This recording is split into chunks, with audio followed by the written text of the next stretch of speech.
Friends, आज हम लोग देखेंगे 14th एडिशन निमराज सुंडा बुक की एग्रोनॉमी की unit number 2, that is dryland agriculture. Dryland agriculture means cultivation of crop entirely under rainfed condition. Rainfed condition means जो क्रॉप बस मानसून में डिपेंड करता है. तो ड्राईलैंड एग्रीकल्चर में जो क्रॉप हम लगाते हैं वो completely dependent monsoon rainfall. Then इसमें 3 आता है, एक ड्राई फार्मिंग, एक ड्राईलैंड फार्मिंग, एक rainfed farming. Dry farming cultivation of crop in area where annual rainfall is less than 750 mm. Crop failure due to prolonged dry spell during crop period is most common. In dry farming, crop failure due to prolonged dry spell is most common. Dry farming is practiced in arid region with the help of moisture conservation practices. Alternate land use system is suggested in this region. तो dry farming के लिए हमको क्या suggest किया जाता है? Alternate land use system use करने के लिए. तो ड्राई फार्मिंग क्या होता है? जिसमें annual rainfall less than 750 mm होता है. इसमें crop failure due to prolong dry spell होता है. ये कॉमनली प्रैक्टिस किया जाता है एरिड रीजन में with the help of moisture conservation practice, and इसके लिए alternate land use system use होता है.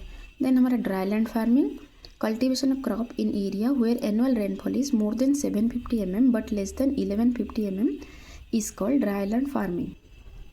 And the soil moisture conservation measure is the key for dryland farming practiced in semi-arid region.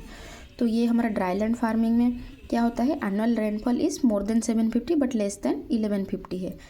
and इसमें moisture conservation major लिया जाता है for dryland farming, and इसको practice किया जाता है सेमी एरिड रीजन में. तो हमारा ड्राई फार्मिंग को एरिड रीजन में किया जाता था, अभी ड्राईलैंड फार्मिंग को सेमी एरिड रीजन में. देन ड्रेनेज फैसिलिटी में be required specially in black soil. Dryland farming में ब्लैक सॉइल में ड्राईलैंड फार्मिंग करने के लिए drainage facility must be required. Then हमारा rainfed farming means cultivation of crop in region where annual rainfall is more than 1150 mm is called as rain-fed farming. तो हमारा less than 750 mm annual rainfall के लिए dryland, 750 to 1150 mm annual rainfall is dryland farming. Then हमारा more than 1150 mm annual rainfall is called as rainfed farming. This farming is practised in humid region. Dry farming हमारा arid region में, dryland farming हमारा semi arid region में, and rainfed farming हमारा humid region में practice किया जाता है. Then another classification of dryland farming, dryland agriculture. Here two type of dryland agriculture, that is dryland farming and rainfed farming. Dryland farming में rainfall less than 800 mm होता है. Rainfed farming में greater than 800 mm होता है. Moisture availability to crop dryland farming में shortage होता है, जिसमें potential evapotranspiration greater than precipitation होता है.